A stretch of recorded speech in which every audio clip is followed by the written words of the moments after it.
ঘরে ঢুকেই আমি আশ্চর্য হয়ে গেলাম। সিঙ্গেল খাটের ওপর পরিপাটি বিছানা, মাথার কাছে টিপয়ের ওপর জলের গ্লাস। ভোরে উঠে যে আমার জল খাওয়ার অভ্যাস, এটা পুলক জানলো কি করে?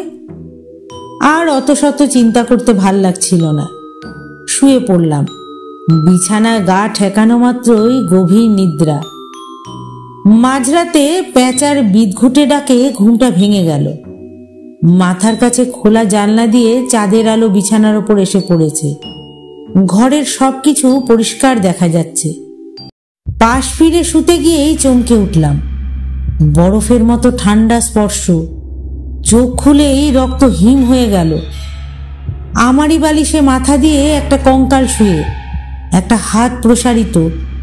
সেই হাতটাই আমার শরীরে ঠেকেছিল। আর্তনাদ করে উঠে বসলাম। কি কি হলো পার্থ? পুলক খাটের কাছে এসে দাঁড়িয়েছে। কঙ্কালের দিকে আঙুল দেখাতে গিয়েই দেখলাম বিছানা খালি, কোথাও কিচ্ছু নেই। না, তুমি দেখছি নিতান্তই ছেলে মানুষ। সরো, আমি না হয় তোমার পাশে শুই। লজ্জা পেয়ে মাথা নাড়লাম আমি। না না, তোমায় শুতে হবে না, তুমি যাও। পুলক সরে গেল। ঘুমোবার চেষ্টা করতে করতে নতুন এক চিন্তা মনে এলো। শোবার আগে আমি তো দরজা বন্ধ করে দিয়েছিলাম। তাহলে পুলক ঘরের মধ্যে ঢুকলো কি করে?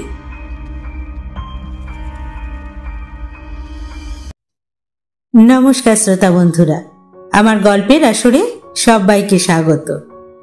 সকলের কুশল কামনা করে আজকের গল্প শুরু করছি। সত্যি ভূতের গল্পে আজকে সপ্তদশ পর্ব। আজ আমি আপনাদের শোনাব প্রখ্যাত সাহিত্যিক হরিনারায়ণ চট্টোপাধ্যায়ের কলমে একটি ভৌতিক গল্প, অমরধাম। গল্পটি সকলে শেষ পর্যন্ত শুনবেন। ভালো লাগলে অবশ্যই একটা লাইক করবেন। আপনাদের একটা লাইকে আমি অনেক মোটিভেট হই এরকমই আরো ভালো ভালো গল্প আপনাদের সামনে পাঠ করার। আর আমার চ্যানেলটিকে অবশ্যই সাবস্ক্রাইব করে নেবেন। আপনাদের ভালোবাসা আর সহযোগিতা আমার একান্ত কাম্য। যে সকল শ্রোতা বন্ধু ইতিমধ্যেই আমার চ্যানেল সাবস্ক্রাইব করে আমার পাশে আছেন, আমায় সহযোগিতা করছেন, তাদের সকলকেই আমার আন্তরিক ধন্যবাদ। শুরু করছি আজকের গল্প।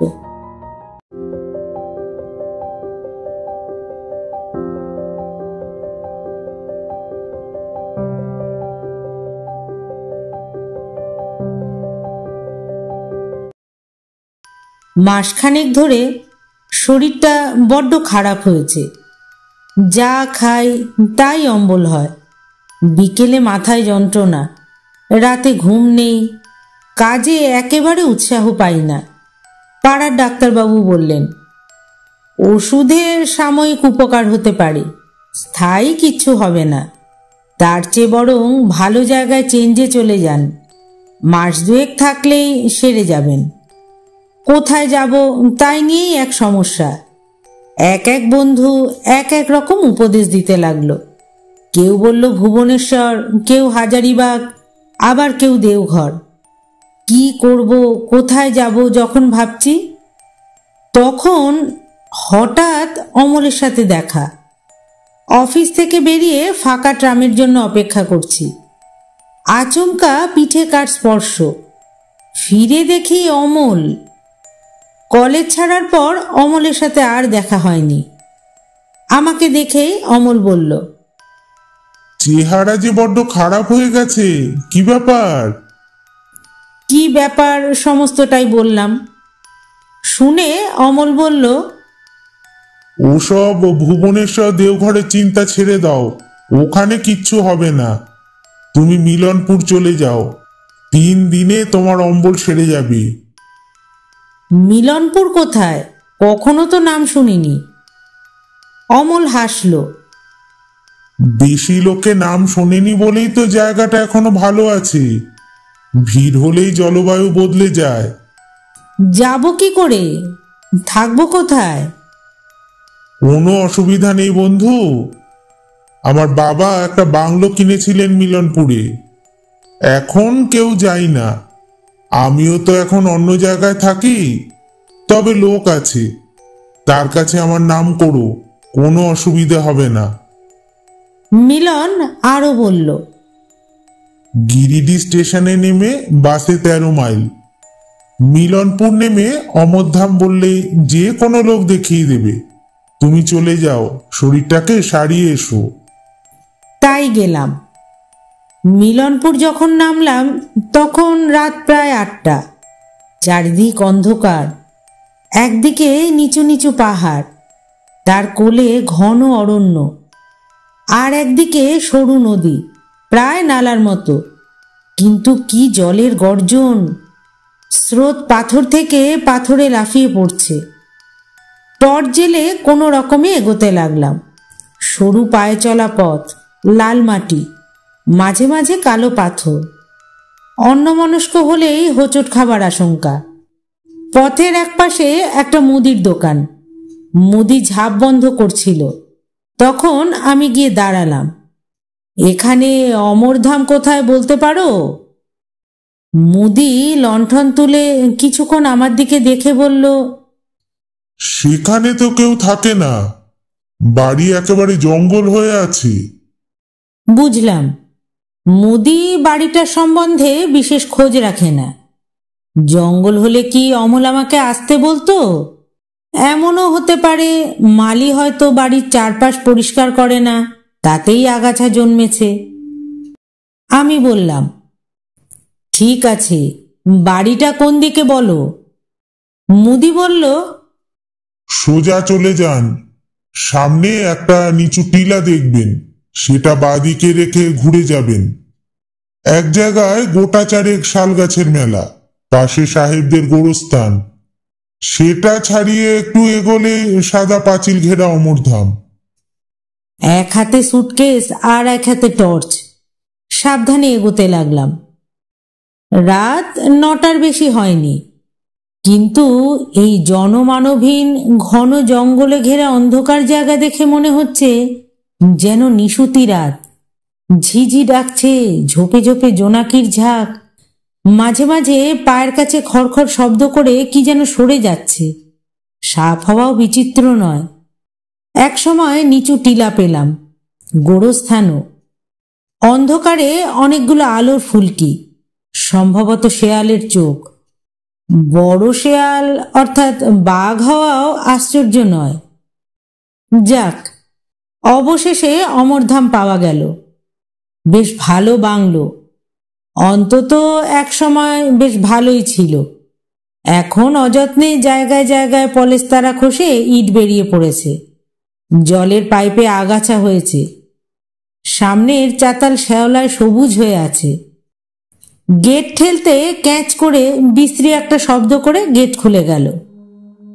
ভিতরে গিয়ে জোরে জোরে কড়া নাড়তে লাগলাম। 12-10 কড়া নাড়ার পর দরজা খোলার শব্দ হলো।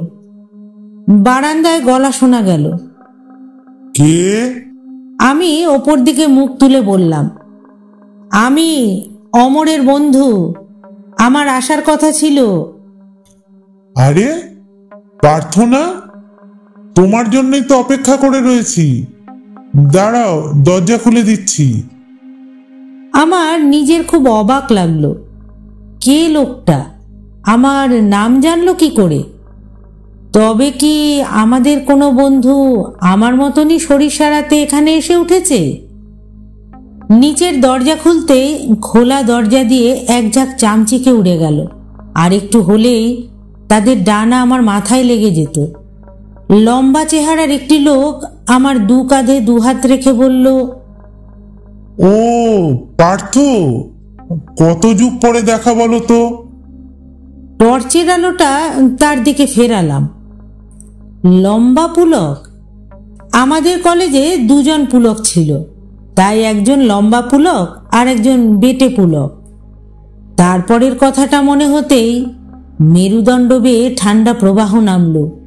বুকের শব্দ দ্রুততর হলো। তাই তো শুনেছিলাম বছর 5 আগে টালা ব্রিজের কাছে লম্বা পুলক দুর্ঘটনায় মারা গেছে। পুলকের একটা মোটর সাইকেল ছিল, সামনাসামনি একটা লরির সঙ্গে ধাক্কা। পুলক আর তার মোটর সাইকেল দুটোই একেবারে ছাতু হয়ে গিয়েছিল। কি সারা রাত বাইরে দাঁড়িয়ে থাকবে নাকি? পুলক তাড়া দিল। ভিতরে ঢুকতে ঢুকতে বললাম, না চলো, একটা কথা ভাবছিলাম। কি কথা? শুনেছিলাম দুর্ঘটনায় তুমি মারা গেছো বছর 5 আগে। পুলক খুব জোরে হেসে উঠল। আরে সে একরকম মরাই তো। দেখো না, বা পায়ে একদম জোর পাই না। হাসপাতাল থেকে সোজা এখানে চলে এসেছি। বলতে নেই, এখন বেশ ভালো আছি ভাই। এখানকার জল হাওয়ায় খুব উপকার পেয়েছি। এসো এসো, ভিতরে এসো। আমার শরীর খুব পরিশ্রান্ত। দাঁড়িয়ে দাঁড়িয়ে আলোচনা করতে আমারও আর ভালো লাগছিল না। কোনো রকমে কিছু মুখে দিয়ে শুয়ে পড়তে পারলেই বাঁচি। স্নান করবে তো? পুলক জিজ্ঞাসা করল। এত রাতে নতুন জায়গায় সাহস হচ্ছে না ভাই। আরে গরম জলে স্নান করে নাও, শরীর ঝরঝরে লাগবে। গরম জল এখনই পাঠিয়ে দিচ্ছি। স্নান সেরে বাইরে আসতেই দেখি টেবিল সাজিয়ে পুলক বসে আছে, প্লেট ভর্তি গরম ভাত আর মুরগির মাংস। আমি জিজ্ঞাসা করলাম, এখানে রান্না করে কে? পুলক বললে, রান্না, বাসন মাজা, ঘরদোর পরিষ্কার সবই মোংলা করে। এদেশি লোক, ভারী কাজের। তুমি খাবে না পুলক? আমি সন্ধ্যা 6টার মধ্যেই খেয়ে নি। নাও, তুমি আর বসে থেকো না, নিশ্চয়ই খুব ক্লান্ত। শুয়ে পড়ো, ওটা তোমার ঘর। ঘরে ঢুকেই আমি আশ্চর্য হয়ে গেলাম। সিঙ্গেল খাটের ওপর পরিপাটি বিছানা, মাথার কাছে টিপয়ের ওপর জলের গ্লাস। ভোরে উঠে যে আমার জল খাওয়ার অভ্যাস, এটা পুলক জানলো কি করে? আর অত শত চিন্তা করতে ভাল লাগছিল না। শুয়ে পড়লাম। বিছানায় গা ঠেকানো মাত্রই গভীর নিদ্রা। মাঝরাতে পেঁচার বিদঘুটে ডাকে ঘুমটা ভেঙে গেল। মাথার কাছে খোলা জানলা দিয়ে চাঁদের আলো বিছানার ওপর এসে পড়েছে। ঘরের সবকিছু পরিষ্কার দেখা যাচ্ছে। পাশ ফিরে শুতে গিয়েই চমকে উঠলাম। বরফের মতো ঠান্ডা স্পর্শ। চোখ খুলেই রক্ত হিম হয়ে গেল। আমারই বালিশে মাথা দিয়ে একটা কঙ্কাল শুয়ে, একটা হাত প্রসারিত। সেই হাতটাই আমার শরীরে ঠেকেছিল। আর্তনাদ করে উঠে বসলাম। কি কি হলো পার্থ? পুলক খাটের কাছে এসে দাঁড়িয়েছে। কঙ্কালের দিকে আঙুল দেখাতে গিয়েই দেখলাম বিছানা খালি, কোথাও কিচ্ছু নেই। না, তুমি দেখছি নিতান্তই ছেলে মানুষ। সরো, আমি না হয় তোমার পাশে শুই। লজ্জা পেয়ে মাথা নাড়লাম আমি। না না, তোমায় শুতে হবে না, তুমি যাও। পুলক সরে গেল। ঘুমোবার চেষ্টা করতে করতে নতুন এক চিন্তা মনে এলো। শোবার আগে আমি তো দরজা বন্ধ করে দিয়েছিলাম। তাহলে পুলক ঘরের মধ্যে ঢুকলো কি করে? উঠে আর পরীক্ষা করতে ইচ্ছে হলো না। ঘুমে দুটো চোখ বন্ধ হয়ে এলো। পরদিন সকালে উঠেই দেখলাম ঘরের দরজা ভিতর থেকেই খিল দেওয়া। এদিক ওদিক চোখ ফিরিয়ে দেখলাম ভিতরে ঢোকার আর কোনো পথ নেই। তাহলে পুলক কাল রাতে ঘরের মধ্যে ঢুকলো কি করে? দরজা খুলতেই পুলককে দেখলাম বাগানে দাঁড়িয়ে আছে। কাল রাতে তার ঘরে ঢোকার কথা বলতেই সে হেসে উঠল খুব জোরে। তুমি নিশ্চয়ই স্বপ্ন দেখেছ। আমি আবার কখন তোমার ঘরে ঢুকলাম? স্বপ্ন? তা হবে, কিন্তু এত পরিষ্কার স্বপ্ন জীবনে কখনো দেখিনি। এখনো চোখের সামনে যেন ঘুমন্ত কঙ্কালটাকে দেখতে পাচ্ছি। মুখ হাত ধুয়ে নাও, মোংলা এখনই চা দিয়ে যাবে। বারান্দায় দুটো বেতের চেয়ার পাতা, মাঝখানে গোল বেতের টেবিল। হাত মুখ ধুয়ে একটা চেয়ারে বসলাম। উল্টো দিকের চেয়ারে পুলক বসে বলল, মোংলা, পার্থবাবুকে চা দিয়ে যাও। চা টোস্ট নিয়ে যে এলো তাকে দেখে তো আমার সারা শরীর কেঁপে উঠল। এমন বীভৎস চেহারা আমি জীবনে দেখিনি। গায়ে চিমটি কাটলেও এক তিল মাংস উঠবে না, এমনই শীর্ণ চেহারা। চোখ দুটো এত ভিতরে ঢোকা যে আছে কিনা বোঝাই যায় না। সরু কাঠির মতো হাত পা, ঝকঝকে দাঁতের পাটি সর্বদাই বাইরে। চা টোস্ট দিয়ে চলে যেতে আমি বললাম, লোকটার চেহারা দেখলে ভয় করে।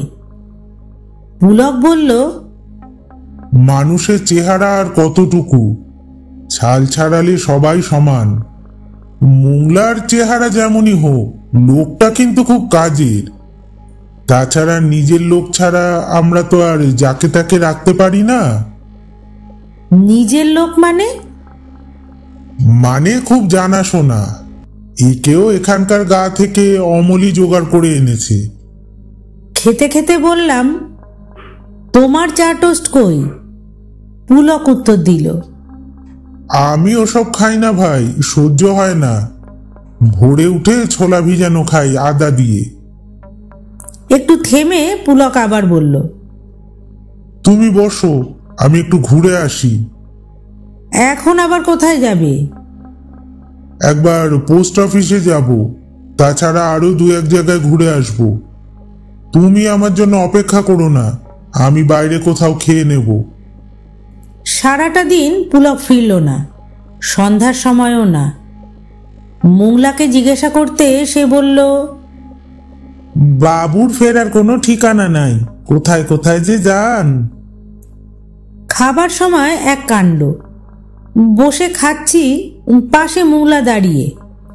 তাকে বললাম, একটু তরকারি নিয়ে এসো তো, আর দুখানা রুটি। মোংলা চৌকাঠের কাজ পর্যন্ত গিয়ে বাইরে হাত বাড়িয়ে তরকারি আর রুটি এনে দিল। ঠিক মনে হলো ওগুলো নিয়ে কে যেন বাইরে অপেক্ষা করছিল। আর কিছু জিজ্ঞাসা করলাম না ওকে, কিন্তু এ বাড়ির বাতাসে কেমন যেন ভয়ের গন্ধ। মনে হয় অশরীরী আত্মারা আনাচে কানাচে লুকিয়ে রয়েছে। সেই রাত্রে দারুণ একটা দৃশ্য চোখে পড়ল। পুলক তখনও ফেরেনি। আমার ঘুম আসছিল না, বিছানায় শুয়ে এপাশ ওপাশ করছি। হঠাৎ বাইরে খড়খড় আওয়াজ। পাশা দুহাতে রগড়ালে যেমন শব্দ হয় ঠিক তেমনই। আস্তে আস্তে উঠে জানলার খড়খড়ি খুলে বাইরে চোখ রাখলাম। বাইরে ম্লান চাঁদের আলো, খুব স্পষ্ট নয়, আবার একেবারে অস্পষ্টও নয়। উঠোনে একটা গুড়ির ওপর দুটো কঙ্কাল ঘেঁষাঘেঁষি বসে, একজনের হাত আরেকজনের গলায়। আর একটু দূরে একটা গাছের ডাল ধরে মোংলা দোল খাচ্ছে। কি লম্বা চেহারা, সারা দেহে কোথাও এক তিল মাংস নেই। চোখের দুটো গর্ত থেকে গাঢ় লাল রং বেরোচ্ছে। অজান্তেই মুখ থেকে একটা আর্তনাদ বেরিয়ে গিয়েছিল। সঙ্গে সঙ্গেই কঙ্কাল দুটো ফিরে দেখল, চোখ নেই। তবুও কি মর্মভেদী দৃষ্টি। বুকের রক্ত শুকিয়ে জমাট হয়ে গেল। আশ্চর্য কাণ্ড, একটু একটু করে কঙ্কাল দুটোর গায়ে মাংস লাগলো। সেকেন্ডের মধ্যে দুটো পূর্ণ মানুষের মূর্তি ফুটে উঠল। তখন আর চিনতে অসুবিধে হলো না, একজন পুলক আর একজন অমল। কাঁপতে কাঁপতে আমি বিছানায় ফিরে এলাম। সারা রাত আর ঘুমোতে পারলাম না। যা দেখেছি তারপর আর ঘুমোনো সম্ভবও নয়। বাইরে খটখট শব্দ, মনে হলো একাধিক কঙ্কাল মূর্তি উঠোনে পায়চারি করছে। সেই শব্দের সঙ্গে পেঁচার ডাক, বাদুরের ডানার ঝটপটানি মিশে ভয়াবহ এক অবস্থার সৃষ্টি করল। ভোর হতে আর এক মুহূর্ত অপেক্ষা করিনি। সুটকেসটা হাতে নিয়ে ছুটতে লাগলাম। বের হওয়ার সময় রান্নাঘর থেকে বাসনপত্রের আওয়াজ আসছিল। একটু পরেই হয়তো মোংলা চা নিয়ে সামনে এসে দাঁড়াবে।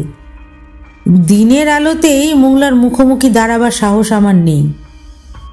ছুটতে ছুটতে যখন মুদির দোকানের সামনে গিয়ে পৌঁছলাম, তখন মুদি সবে দোকানের ঝাঁপ খুলছে। হাঁপাতে হাঁপাতে বললাম, এক গ্লাস জল। মুদি তো আমাকে দেখে অবাক, বোধহয় জীবন্ত দেখবে আশাও করেনি। জল দিয়েই জিজ্ঞাসা করলো, আপনি অমরধাম থেকে আসছেন? হ্যাঁ। খাওয়া দাওয়া কি করতেন? মুদির কাছে কিছু আর বলতে ইচ্ছে হলো না, শুধু বললাম, কেন, মুংলা রাদ্য? মুদির মুখটা হাঁ হয়ে গেল, চোখ দুটো বিস্ফারিত, কাপা গলায় বলল, মুংলা মানে মুংলা মুন্ডা? মুংলাকে তো বছর 5 আগে অমরধামের এক গাছের ডালে ঝুলন্ত অবস্থায় পাওয়া গিয়েছিল। আত্মহত্যা? কি জানি, অনেকে বলেছিল বিষয় সম্পত্তি নিয়ে গোলমাল হওয়ায় ওর ভাইপোই নাকি ওকে মেরে ঝুলিয়ে রেখেছিল। আমি আর দাঁড়াইনি। গিরিডি না পৌঁছানো পর্যন্ত আমার আর শান্তি নেই। অমরধামের বাসিন্দারা গন্ধ শুকে শুকে হাজির হলেই সর্বনাশ। বাকিটা শুনলাম গিয়ে গিরিডি স্টেশনে, স্টেশন মাস্টারের কাছে। তিনি বললেন, ওই বাড়ির অমলবাবু মাঝে মাঝে আসা যাওয়া করতেন। বছর 2 আগে তাকে ঘাড় মটকানো অবস্থায় বাড়ির উঠোনে পাওয়া গিয়েছিল। গিরিটি থেকে পুলিশ কর্তা গিয়েছিল, কিন্তু খুনের কোনো হদিশ হয়নি। কথাটা শুনে আমার মাথাটা ঘুরে উঠল। তাহলে কলকাতার রাস্তায় অমলের সঙ্গে দেখা, আমাকে মিলনপুর আসার আমন্ত্রণ করা, এসবের কি ব্যাখ্যা হতে পারে? আর পুলকের দুর্ঘটনায় মৃত্যু, এ তো আমার জানাই ছিল। নিজেদের দল বাড়াবার জন্যই কি আমাকে ডেকে আনা হয়েছিল? তাহলে মুঠোর মধ্যে পেয়ে ছেড়ে দিল কেন? গলায় পইতে আছে বলেই কি জানি, যত ভাবি এ প্রশ্নের কোনো উত্তরই পাই না।